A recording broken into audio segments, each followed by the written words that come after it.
Hey, welcome back to Truth in Rhythm. I'm your host, Scott Goldfine, and we're picking it up after yesterday we had some connection issues, and we got the Stone City Band in the house, Lanise and Nate Hughes, and we were just, again, to the point in the story where things explode in 1981 with the Street Songs album, incredible record. It all coalesced and came together strong from start to finish. Give It to Me Baby, Super Freak, Fine Desire with Teena Marie. So I want to know what changed that made it go to another plateau, and how did you all react to it when it got to that point? That's a funny story there. You know, we were in the studio. It was long because we recorded two albums at the same time. We did Street Songs and the Stone City Band's second album, Boys Are Back, at the same time, back to back. And we was there a good, 4 or 5 months up in Sausalito at the record plant recording. And it's just the mentality and the attitude and, everybody's performance, that was like the hate album. We couldn't wait to record and get some, relaxation, because we had been steady touring and in the studio. We'd never had time for ourselves. So that was pretty much, like an angry type mode. And we put our all in all into it. And that was the representation, what came out at the end. The Attitude album. Yeah, it was one of our best pieces of work. So when you started hearing the final mixes and it came together, I mean, were you like, wow, this is incredible? Yes. Oh yeah, with the magic of Tom Fly. Yes, yeah. Incredible engineer. Yeah. And what Rick and Levi put together in the studio, we couldn't wait for it to get on the airwaves so that everybody else could hear, the finished product. Right. Then when we started hearing Give It To Me, that was the first single, heard that on the airplay, a big smile came over my face. I said, at last, this has got to be our ultimate piece, because it was kind of a do or die. If this didn't work, I think we would have dropped a couple of notches. But, it was our best piece. And the success of Give It To Me, Baby, when the second single came out, which was Super Freak, that took us completely over and crossed over. Yeah. Mm-hmm. So it was a double whammy at that time. And we were out on the road at that time when they released Super Freak, and they just skyrocketed, and it was like endless. We stayed up for 26 weeks at #1, and how I knew we had a successful album, we knocked out the Isley Brothers for the summer, because every summer was the Isley Brothers. We knocked them out the pocket for the summer of '81. And Super Freak wasn't one of Rick's favorite tunes. It caught him off guard when they did that well. You thought it was too fast or too silly or what? No, it was like a fill-in almost. Yeah, it was like a throwaway tune.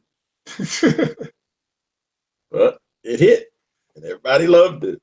It just took us over to the next level. It had a great story to it, which people, connected with. Yeah, really crossed over. And like you said, Lanise, the bass line to Give It To Me Baby, when that first came on the radio, I mean, it was just, and and Super Freak, that long version was killer too. That was on the 12-inch. Was that, that sounded like it was actually how you recorded it, not extended. Was it actually recorded that way? The magic of Tom Fly. Well, we watched him splice the tape to make it longer. So that was just done in the studio like that. Mm-hmm. Yeah. Yeah, he did a great job on that. Oh, he's a master. I learned a lot from him. So what other cuts on? I mean, Ghetto Life was also a killer track. Yeah. Mr. Policeman got the reggae going. Okay. Mm-hmm. So, and then right around that time, it was The Boys Are Back came out, right? Right. Yeah. Right. We had the song Funky Reggae. Yeah. And that was climbing the chart at that time, because that came out before Street Songs. And we was getting a lot of airplay. People was loving it. And all of a sudden, they threw out "Give It to Me, Baby," and our song disappeared. And that Stone City Band album also, like it started with All Day and All the Night, which was the first track I had heard, I think. And that was another really strong one too. Oh yeah. I could thank the Kinks for that one. Oh yeah. Yeah, but you guys, a lot of times people do covers and they don't bring that much to it. But I thought the way you did it, you definitely brought something new to what was, so many bar bands and everything played that song. But what you guys brought to it, you brought some funk to it, you brought some attitude to it, and it was different. Yeah. It was nice. We brought it up to the new wave era. Made it electronic, funky and electronic. And still had the same, feeling as the original, but brought it, half and half. Who were you and Rick and other guys in the band kind of keeping your ear to on the radio during those days? I mean, were you listening to some new wave to get that inspiration? Were you listening to what other, funk bands were doing? No, that was our own flavor. Yeah. We rarely got a chance to listen to the radio because we was always in the studio. Would Rick get mad if he heard you listening to something else? No. It's just we were busy learning songs, rehearsing, and going straight into the studio. Spend that time laying down the rhythm section, then overdubs, then the vocals, and then whatever added musicians added on. That took the time, and after we got out of that, we started rehearsals for the tour. Stop. We didn't really get a chance to sit down and listen to the radio. Wanted to keep our own sound. We didn't want to hear something and nibble off of that. And we'd rather have our own sound. And that's what, most of the groups, funk bands that did at that time. Everybody had their own particular sound. Today, everybody sound the same because everybody got the same electronic gear in the studio. Yeah, that's a shame for sure. Yes. Now, of course, you couldn't help but hear other bands when you were on those, funk fests and some of those tours. So, were there anybody at that time that you were like, wow, these guys really take it to the stage also, or did anyone impress you that way? Well, everybody had their own flavor, but it didn't necessarily, make it where we wanted to take something of theirs and put it in with ours. It wasn't like that, but we had several acts out there. Cameo was doing their thing, Barcades was doing their thing. Zap. Yeah, Zap. Hey, everybody was throwing down at that time. Yeah. And we loved listening to their music. Now, I think it was around this time, or maybe just before. Maybe it was on the Fired Up tour, but there was somewhere in there where Rick toured with Prince briefly, and things didn't work out great. And there's been a lot of rumors about what happened on that tour, and that there was this sort of feud between them. So I got to ask you, what can you tell me about that tour and what happened? That tour, we were inside the studio, and Rick asked us, what do you think about having Prince open up for us on our next tour? And everybody said, yeah, because we liked the song that he had out at the time, I Want to Be Your Lover. Yeah. And we thought it was a great idea. So he got on the tour with us. He was our opening act for the Fired Up tour. That first night, it was a shocker because we didn't expect this. One thing, we didn't know he was that short. We were standing on the side before we went to the locker room, and Rick said, "There he is," and everybody was looking, and we didn't see. We saw the rest of the band, but we didn't see him. And we said, "Where?" And he said, "Right there." And we looked down, and there he was. We didn't know he was that short. But when he got on stage, he was full of fire, electrifying. Yes, rock attitude. Him, Dez, Andre Simone, they had the rock movement like the Rolling Stones. They was posing and sounding good. They had a powerful sound. Yeah. But at the very beginning, the audience didn't know what to think of them because that was brand new to them. Right. Our audience, and we basically introduced him to a different audience.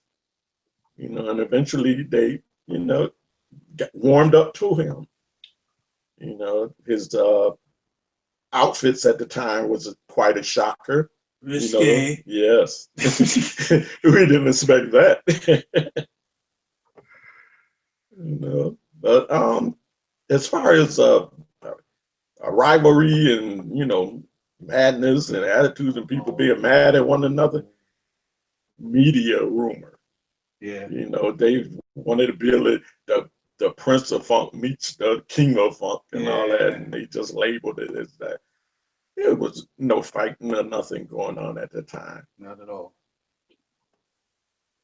So in later years, there wasn't sort of like a tension between them or something like that. And I mean, there were rumors that Denise Matthews was part of, I don't know, the Rick James's band or the Mary Jane Girls or something, and then became Vanity. Was there anything to that? Oh, no. No, we never heard that. Never heard that one. It's out there. Yeah. We did hear that Vanity's sister knew Rick before she did. And he did speak with, he spoke aloud that Rick wanted to put a girls group together, and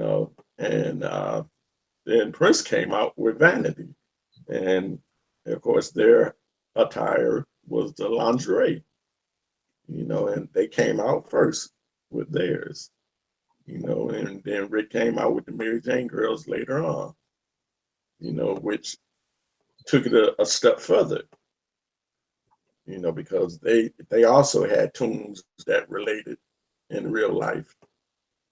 They spoke about, love, affairs, breakups, everything, and they caught on very well. Mm-hmm. The first album, they went out on tour. I think it was Cold Blooded. Yeah. It's Cold Blooded. No, Unity. Yeah. Mm-hmm. Yeah, the Mary Jane Girls, that first album I think had Candyman, and and then they had other hits too, like In My House might have been on this next album, but they had at least like 4 hits I think in just 2 records. Mm-hmm. And what was it like playing with them? Did you actually play with them in the studio, or did they come in later? How did that work? And also, why did they end up only doing 2 records? I mean, it seemed like they were really, on a roll, but then they just kind of disappeared. Well, I mean, we laid some tracks. Rick, he wanted us to lay some tracks, and he put the girls on there. First, he put JoJo on there doing leads. He did the demos first, and then he gave him to JoJo, and then JoJo expanded on it, and then he put backgrounds on later. We had a great time, playing behind the girls, but about the girls, I mean, they weren't workaholics like we were. They kind of got bored after a while, being on the road and whatnot, and they wanted to go home, and it wasn't our repertoire to like quit on a tour to go home and rest. I mean, we like to work, and we were used to working. Um, 2 albums. The second album, I think JoJo, she got married on the second album, didn't she? Yeah, she took a break and got married, and some static went on, between Rick, and whatever happened, I don't know the details, but all of a sudden, girls were squashed. And that was it. I don't know what happened. Hmm. It just disappeared. Was there much stuff that you guys remember recording that never actually got released, or did it pretty much all come out eventually? Well, the third album that we recorded never got released. Right. So that got canned, the third one. Some of the girls. Yeah. But I mean, the band also did an album that wasn't released. At least we had the demos done, and it was never shopped. There was a lot of tension happening at that time. So that never happened. And, Rick got into that lawsuit with Motown. And everything just got wacky. I mean, the band had to survive. So, we started splitting up a little at a time, doing other jobs. Well, I want to step back just a minute again to that second Stone City Band album. I noticed in the credits, it shows Rick playing harmonica, guitar, drums. And I was curious, what do you think his best talents or contributions were as a musician, and then also apart from being a musician? Keyboards and rhythm guitar. He loved acoustic guitar. I think that goes back to Neil Young days. Yeah, so he probably did most of his writing on those instruments, I'm guessing. Yes, especially on keyboard. And so he would arrange, produce, compose. What about on that side of it? What do you think he was most gifted at, or what really stood out, aside from the actual playing of the instruments? Everything you named. He was great at it. Arranging the music. He could hear, he could make up a tune and hear exactly how he wanted it, from the basic scratch of the rawness of the rhythm section, and whatever he wanted to add on. He could hear horns, he could hear strings, vocals, a whole different melody. He could do that in his head, and that's how he would layer everything when we go into the studio. He knew exactly what he wanted, because we would rehearse a song and he would take a tape. At that time, we was recording on a cassette tape. We would record it. He would take it home, listen to it overnight, and come back with something else added on to what we had learned the night before.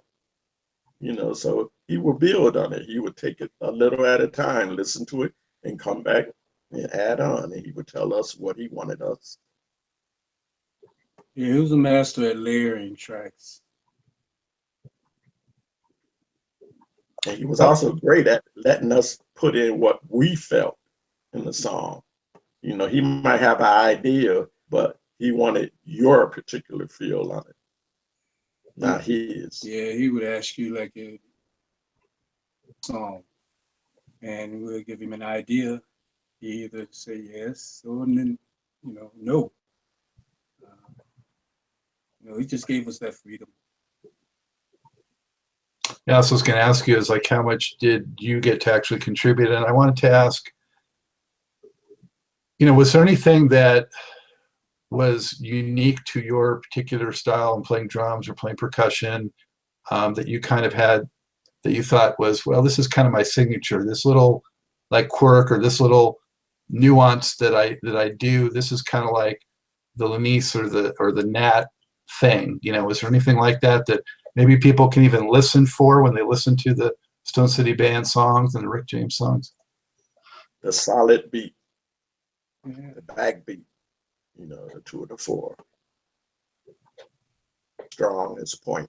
I was like John Bonham, you know, from Led Zeppelin in a funk world. You know, I had the power, the heaviness, and I had the drive. You know, me and the bass player, you know, we connected. You know, we had a special sound. You know, he knew where I was going at all times, you know. And Tom on guitar, he would fill in, right? And Levi Ruffin would add his little synthesizers.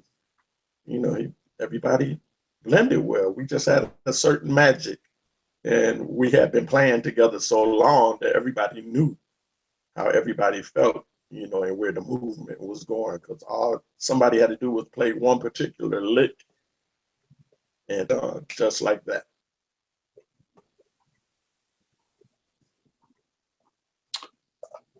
So did you get many drum solos up on stage? Were you one of those players that likes to have drum solos? At the end of the night, I did a little solo. It started off long and then it got short, you know, because of the audience participation. You know, we was running close to overtime, you know, and that could cost money. That's big money when you go overtime. Yeah, $1,000 a minute. So I had a certain amount of time to do what I did best. And I had a nice little solo at the end, like you can see in the Rockers Germany show. You know, you can see my little solo at the end of that. But on tour, yeah, I had solos. Yeah. They didn't last for 5 minutes. He would showcase, you know, the artists off and on, yeah. You know, it's cool how he felt that night. Yeah. If we had to extend anything, then I would get a longer time. You know, when you were on the road, what was the scene like? And give me a couple of stories that were funny or were maybe a little scary. A couple stories. Okay. Well, the first one, I like to say we were inside a mall. I think it was Dallas or Indianapolis somewhere. We was inside, at the time it was called Peaches Records. We were just, you know, just a band. We were looking at, you know, some records, you know, looking at everybody's records, and we were trying to pick out some jazz hits and some rock music. And it was like 6 people in the store. So we was steady walking around looking. Then a few more people came in the door. And the next time we looked up, the whole place was filled with people. And all of a sudden, the owner of the place came over to us and said, "Listen, it's a huge crowd outside wanting to come in here. They're buying up my you know, all the albums and cassette tapes just to get a glimpse at us." And he said, "I have a back door. I'm gonna take you to that back door, and it's a storage room." He said, "Anything you need, you know, just grab and then make your way out the door. And I'll try to hold, you know, the crowd here." And that's what we did. We went out the back way and we came out the side and we looked down. The whole hallway was trying to get into that record store to get towards us. And when they saw us on the other end of the mall, we had to take off running. It was like the Beatles and, you know, the Jackson 5. We was running for our life. You know, it was that was a little bit scary to us. Yeah. You know, and then everywhere we was going, a huge crowd would surround us. Everybody wanted to get autographs, take pictures and everything. It was fun for a minute. Then it just got scary because the crowds kept getting bigger and bigger, and it wasn't safe, you know, to be around that many people without security. So we had to travel everywhere with security around us, to keep us out of situations like that. Another time, we was doing a performance, and we was on stage, and all of a sudden, the lights came on, and we had to get off the stage and go towards the back. So when we got off stage, we went towards the back, and everybody was saying, "Well, what's wrong?" And Rick had came out and told us that SWAT was at the building. They was on the side of the building. They wanted to stop the concert. And Rick was talking on the microphone and asked people, did they want the show stop? And the whole crowd just hollered out, no, they wanted it to continue. So we was coming back out, and we was performing, and everybody got back into the show. And all of a sudden, Rick's valet came out in his cape, because Rick was wearing this cape every time he left the stage. His valet came out in the cape, and we was wondering, if that was Rick, because all of a sudden he looked a little smaller. And then when he lifted up his head, we saw who it was. So we were really laughing to ourselves, but the audience didn't know the difference. They thought it was actually Rick on stage. Off. He changed clothes and left out with security and disappeared. And we ended the show with the valet dance. And he never did sing or anything. He just came out and made gestures like he was Rick. And we kept on playing. And then we just ended the song. And everybody just thought, that was the ending. And that was Rick going off stage. And Rick was gone already. They wanted to arrest him on stage and take him out. They confiscated our equipment.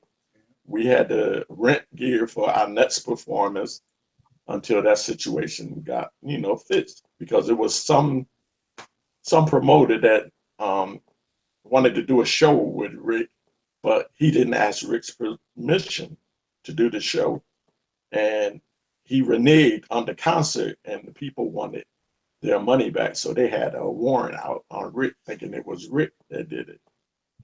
And it finally came out that it was somebody else that tried to do a show. He got the upfront money for it. What city was that? It's, I think, Indianapolis or Dallas, one of those shows. I can't remember exactly. Rick was quite a prankster. One time we did a gig in New York City, and actually Rick gave everybody a wake-up call but me and Danny. And they left town and left us in New York. All right? Like Home Alone. So he can find us, okay? Because we wouldn't make sound check. Well, what happened, me and Danny, we rented a limo, and we took the limo from New York to Baltimore, and we actually got there at the same time as Rick, and he flew. You figured it out. And that made him mad. Because they didn't think we would make it.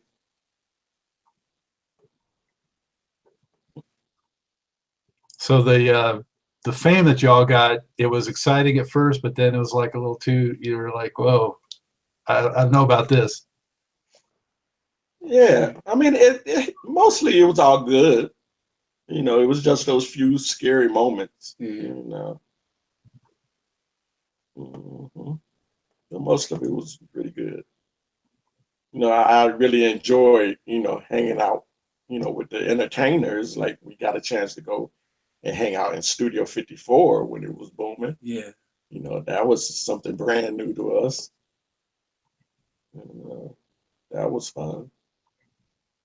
We got to hang out in New York City, went out to dinner at this club called Justine's, and got to hang out with Phyllis Hyman, Ashford and Simpson. It had its good moments.